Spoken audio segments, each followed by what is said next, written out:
누가복음 8장 16절에서 18절 등불과 듣는 귀라는 제목으로 공부하겠습니다. 자, 먼저 16절 한번 같이 읽죠. 누구든지 등불을 켜서 그 그릇으로 덮거나 평상 아래에 두지 아니하고 등경 위에 두나니 이는 들어가는 자들로 그 빛을 보게 하려 함이라. 여기서 등불이라는 것은 이제 복음을 이야기합니다. 등불을 켜서 그릇으로 덮는 사람 없죠. 그리고 평상 아래에다 두는 사람도 없습니다. 그래서 등불을 킨 후에 등경 위에 둔다. 여기서 등경이라는 게 뭐냐?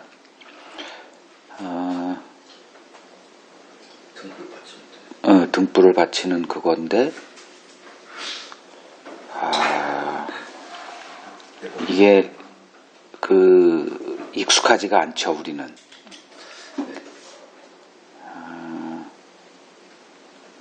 요걸 말해요.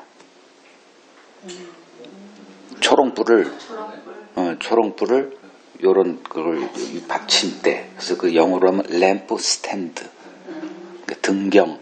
우리는 등경이란 말을 쓰질 않죠. 요새는 등경 위에 둔다.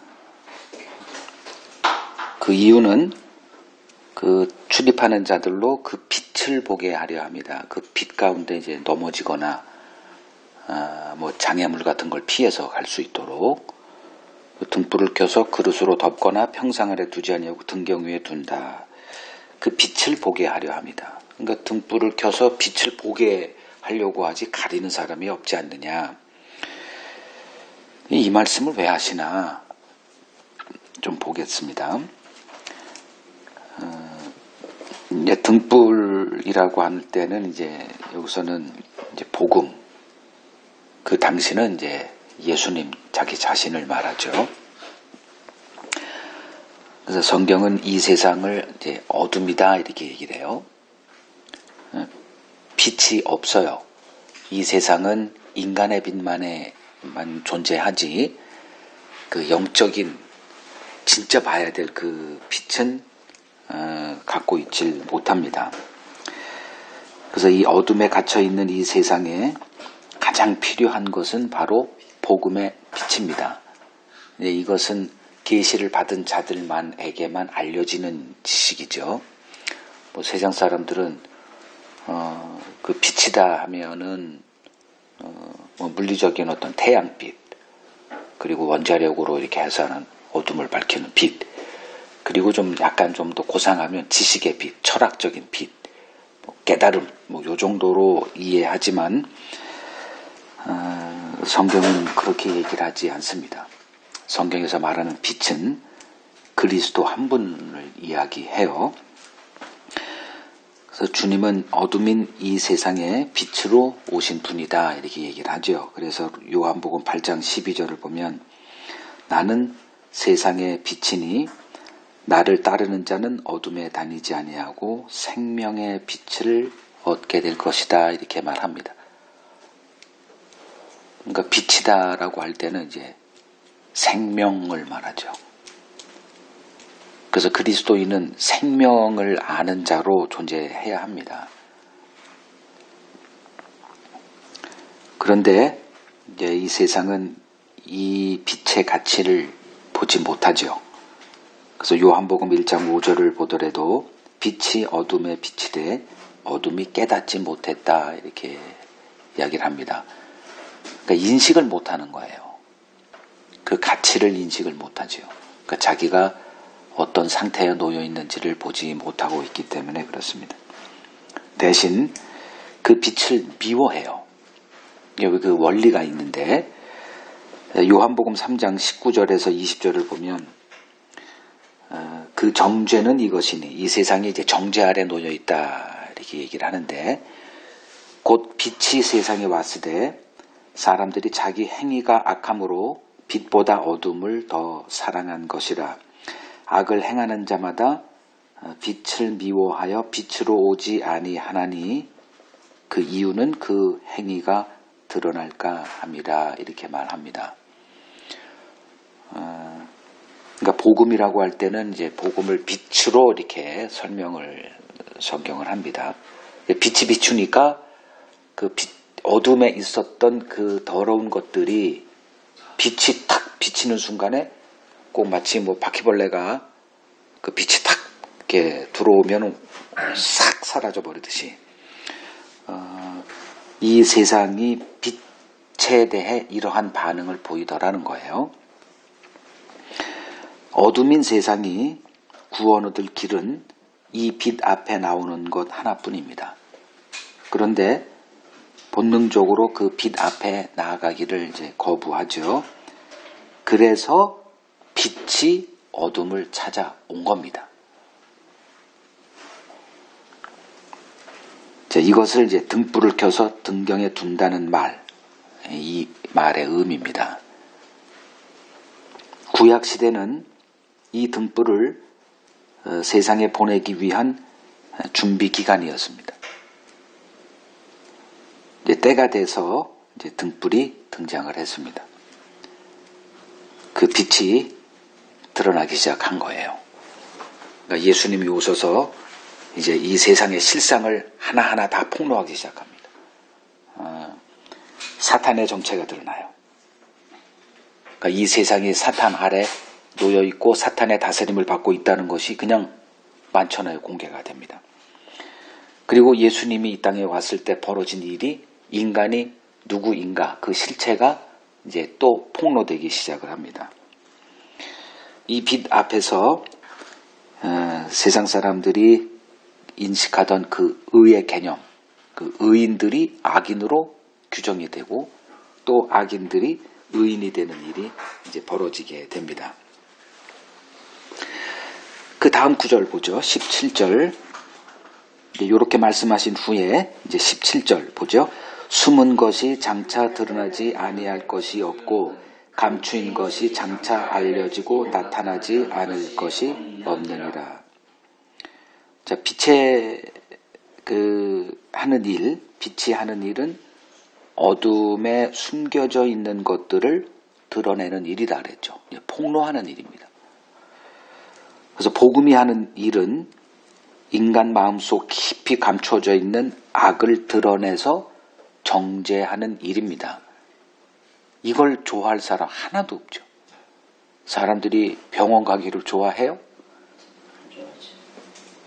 뭐 문제가 있으면서도 느낌이 그래. 근데 병원 가면 이게 암입니다. 이 소리 이거 정말 듣기 싫거든. 근데 직면해야 살아요.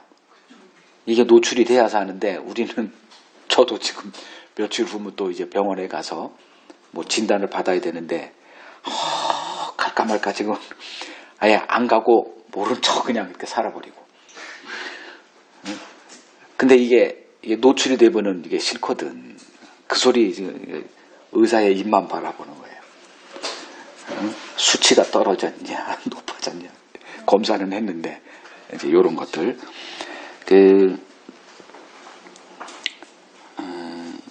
인간은 본능적으로 이 빛 앞에 서는 것을 싫어해요.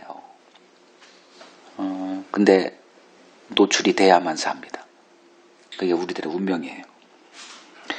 이 일이 증인된 우리에게 주어진 일입니다. 그래서 주님이 등불을 켜서 감추는 사람이 있더냐, 이 말의 의미가 뭔지 내게 잘 적용해 볼 수 있어야 돼요. 주님은 자기 스스로가 일단은 등불이 됐죠. 그리고 자기 자신이 이 땅에 와서 그 등불된 역할, 이 등경 위에 올려지면 자기에게 어떤 일이 일어날 것을 잘 알고 계세요. 그리고 이제 본인이 그 결과 대가 지불하고 이제 승천하신 후에 우리를 그리스도의 빛으로 이제 부르셨죠. 그리고 우리를 등불로 삼으셨다면 우리를 어디다 놓으실 것인가는 예측할 수 있죠. 우리를 등경 아래, 평상 아래, 혹은 그 뭐 천으로 이렇게 덮는 일은 없겠죠. 우리를 등경 위에 올려놓고 주님이 가신 그 길을 또 동일하게 걸어가게 하세요. 그래서 마태복음 10장 22절을 보면 너희가 나로 말미암아 모든 민족에게 미움을 받을 것이다 이렇게 얘기를 하셨어요. 이게 등불로 부름받은 빛으로 부름받은 자들의 운명입니다. 드러내는 일을 하는 거예요. 근데 우리는 복을 주는 자들로 착각을 해요. 그래서 복만 선포합니다. 근데 그 복도 좋은 복을 선포하면 좋은데 이 세상 복을 선포를 해요. 이거는 등불에게 주어진 역할이 아니에요. 주님은 자신이 등불로 오셨다는 걸 한 번도 잊어버린 적이 없어요. 정확하게 알고 계셨어요. 이러한 고난을, 이러한 손해를 감수하며 빛을 비추는 일을 우리는 수행해야만 합니다. 하나님의 심판 아래 놓여있는 자신의 실체에 눈이 열린 자만이 의에 줄이고 목마른 자가 될 수 있고 하나님의 의로우신 그리스도를 볼 수 있기 때문입니다. 이 일이 바로 우리들에게 주어진 일이에요. 교회는 부흥에 마음이 뺏기는 순간 이 사명에서 일탈하게 됩니다.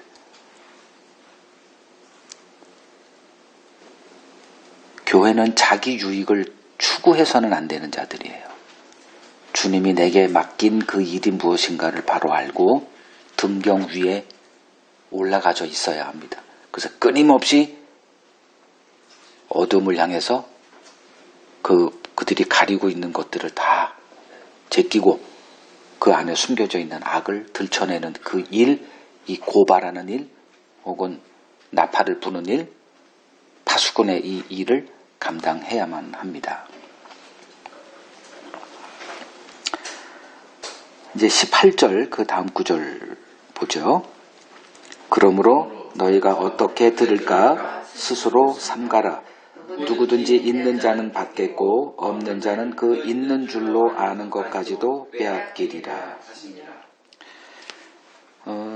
그 뒤쪽 하반절 보면 누구든지 있는 자는 받겠고 없는 자는 그 있는 줄로 아는 것까지 빼앗길 거야. 자, 여기서 있는 자 그리고 없는 자 무엇을 말하는 걸까요?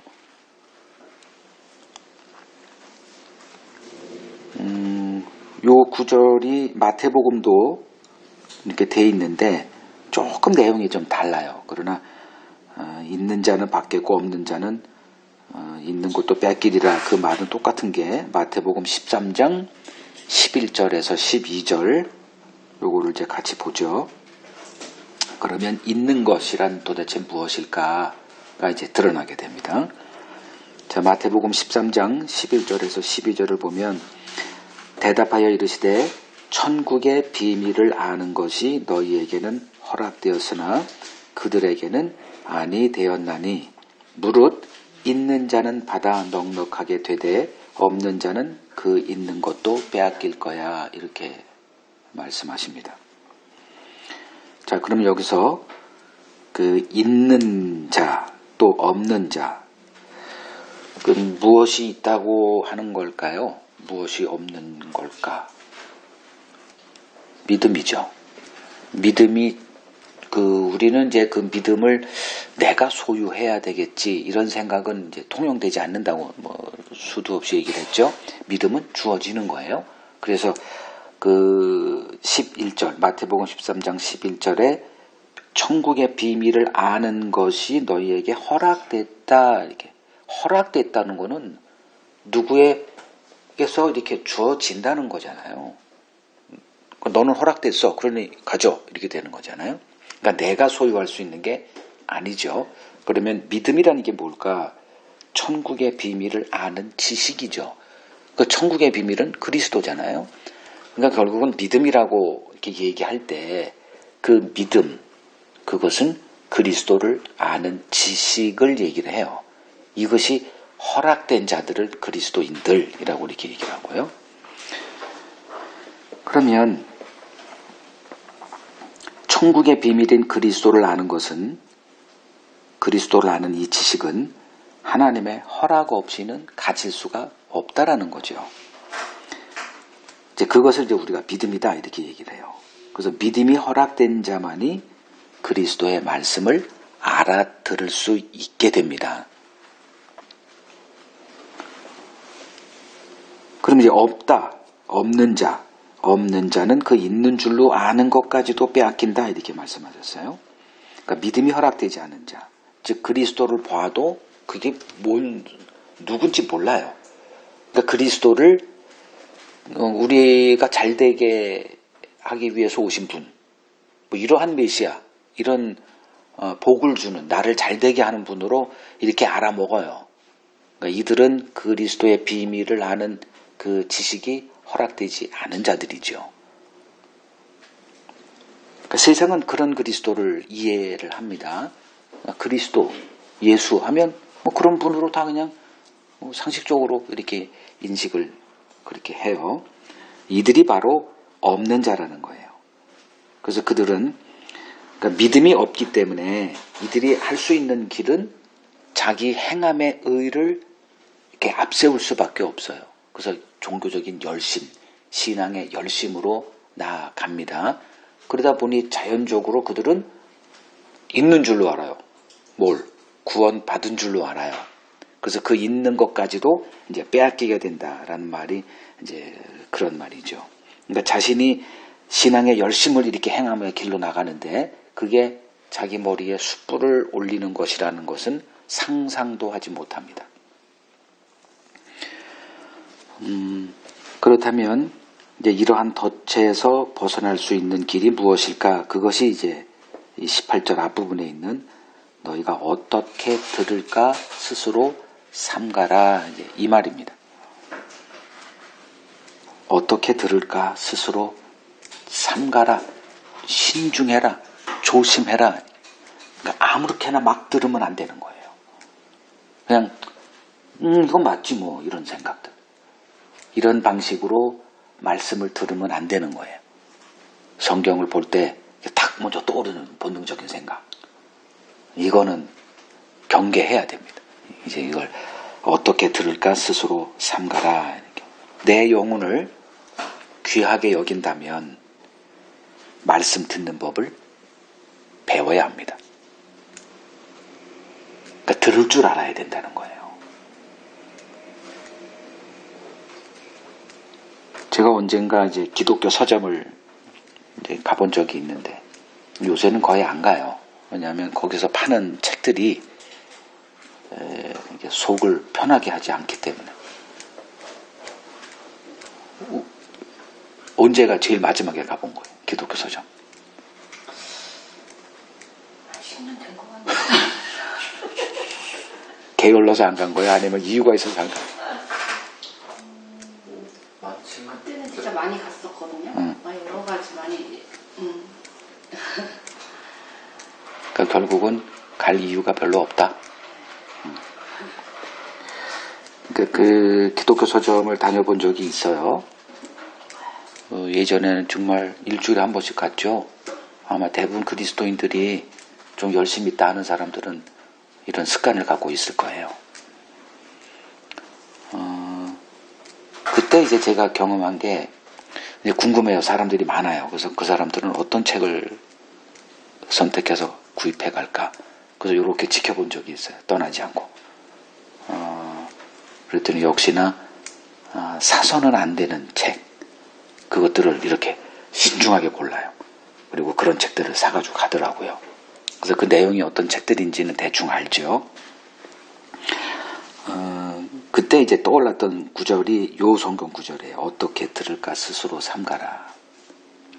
그러니까 들을 줄 모르니까 그냥 종교적인 상식에 따라서 내게 유익이 되는 그런 책들을 이제 골라서 이제 구입해 가는데 그 내용이 어떤 것이냐 이걸 볼 줄 알아야 되거든요. 계시록 22장을 한번 볼까요?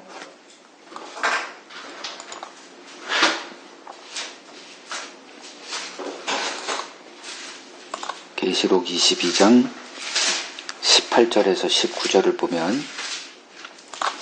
내가 이 두루마리의 예언의 말씀을 듣는 모든 사람에게 증언하노니 만일 누구든지 이것들 외에 더하면 하나님이 이 두루마리에 기록된 재앙들을 그에게 더하실 것이요 만일 누구든지 이 두루마리의 예언의 말씀에서 제하여 버리면 하나님이 이 두루마리에 기록된 생명나무와 및 거룩한 성에 참여함을 제하여 버리시리라. 자, 이 예언의 책, 뭐 계시록이라고 하든 혹은 성경으로 이렇게 적용해도 되죠. 이 말씀에서 더하거나 제하면 생명나무에서 생명에 참여되는 것이 허락되지 않을 거다. 이제 이런 말씀이에요. 그러면 말씀을 더하거나 말씀을 제하거나 이게 무슨 뜻일까요?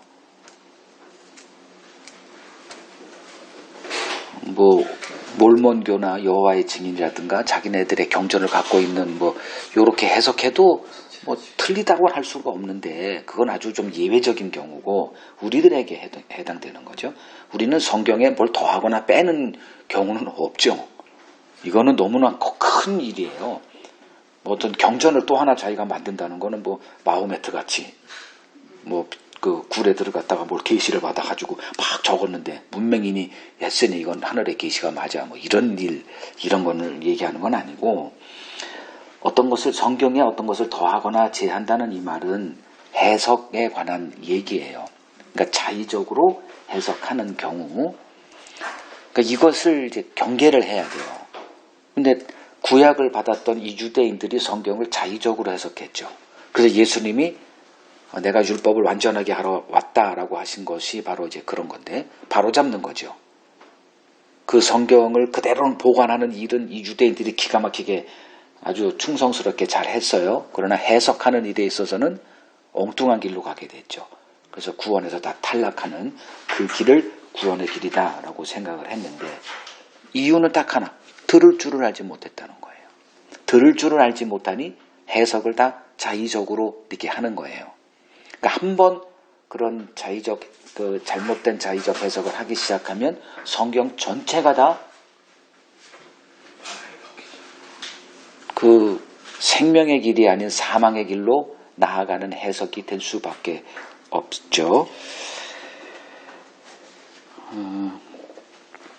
그러니까 기독교인이 된 후에 그때 당연하게 생각됐던 그 구원의 길, 그거는 틀렸다. 일단 이렇게 생각하셔야 돼요. 이게 공식이에요, 공식. 그러니까 하나님께서 우리를 하나님의 구원에 눈이 열리게 하도록 우리를 이제 인도하세요. 그 방식이 어떤 거냐 하면 두 번의 부르심이라는 거예요. 그래서 첫 번째 부르심이 바로 어둠으로 이렇게 우리를 한번 부르세요. 그게 이스라엘과 그리고 사도 바울 두 번의 경우에 아주 두드러지게 이렇게 기록이 되어 있어요. 이스라엘에게 먼저 율법의 세계, 자기 행함의 세계로 한번 부르세요. 그래서 열심, 인간의 열심으로의 그 세계에 한번 불러서 그 세계에 살게 하십니다. 그런 후에 그 어둠의 맛을 본 사람들에게 빛의 세계로 한 번 더 부르세요. 어둠을 알아야 빛을 알 수 있듯이 주님이 두 번 부르세요. 그 이유는 하나님의 은혜의 경륜을 우리에게 알게 하기 위해서예요. 하나님의 은혜를 알게 하기 위해서 이 두 번의 부르심을 작동을 시킵니다. 그래서 이 두 번의 경험이 없는 자들은 하나님의 말씀을 듣는 법을 알지 못해요.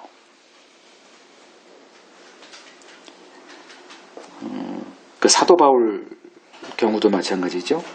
먼저 하나님이 그를 바리새인 되는 그 어둠의 길로 이렇게 부르세요.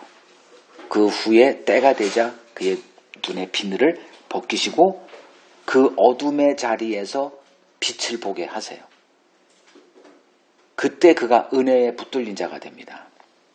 그러니까 저도 이제 그 동일한 두 번의 부르심을 경험을 했고 이 경험을 통해서 하나님의 구원의 실체를 알게 됐습니다. 이게 이제 들을 길을 알게 되는 방식이에요. 그러니까 모든 사람들이 다 듣는 걸 조심하죠. 근데 자의적으로 되는 일이 아니거든요. 그러니까 어떻게 들을까 스스로 삼가라 이 말은 우리더러 그렇게 해라 하는 말이 아니에요. 내가 들을 수 있는 자 되게 해주겠다. 혹은 들을 길을 내가 허락하겠다. 그 뜻이에요. 결국은 주님이 죽은 우리를 살리시는 이 모든 하나님의 구원의 과정 전 분야를 하나님이 알아서 하세요. 그래서 어떻게 들을까 스스로 삼가라. 이것도 해석하는 법을 배워야 되는 거예요.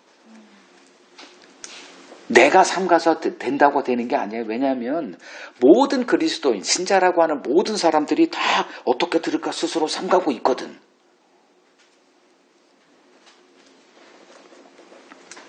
하나님께서 택한 자기 백성들에게 들을 길을 허락해 주십니다. 그래서 들을 기가 주어졌을 때 우리가 해야 될 일이 이제 여태껏 알고 있었던 해석됐던 모든 것들, 이건 맞는 거야, 이거 정답이야, 이렇게 하면 구원받아 라고 하는 모든 시스템, 이런 체제, 인식 체제를, 해석 체제를 다 일단 보류해야 돼요. 그거 아까워하면 안 돼요. 그거 싹 쓰레기통에 싹 버려버린 다음에 이제 눈이 열린 이후에 그 관점으로, 즉 은혜의 복음의 관점으로 성경을 새롭게 공부해 나가기 시작해야 됩니다. 이게 어떻게 들을까 삼가한다. 이 말의 의미입니다. 아무에게나 이 들을 귀가 주어지지 않는다는 것을 안다면 어떻게 들을지 스스로 삼가라는 이 주님의 말씀이 얼마나 은혜로운 말씀으로 다가오는지 알게 될 거예요. 이제 우리들에게 남은 일은 복음을 아는 지식에서 자라나는 일, 자라가는 그 일이 남아있는 거예요. 이것이 영적 부익부 빈익빈의 원리라는 겁니다. 있는 자는 더 풍성해지고 없는 자는 그 있다라고 생각하는 것까지 빼앗기는 이 일이 가속도가 되는 겁니다. 있는 자는 더 풍성해지고 없는 자는 점점 있는 것까지 다 빼앗겨가는 이 가난함의 길로 빠져들어갈 수밖에 없다라는 것입니다. 자, 어떻게 들을까 스스로 삼가라, 이 말씀의 의미를 살펴보았습니다.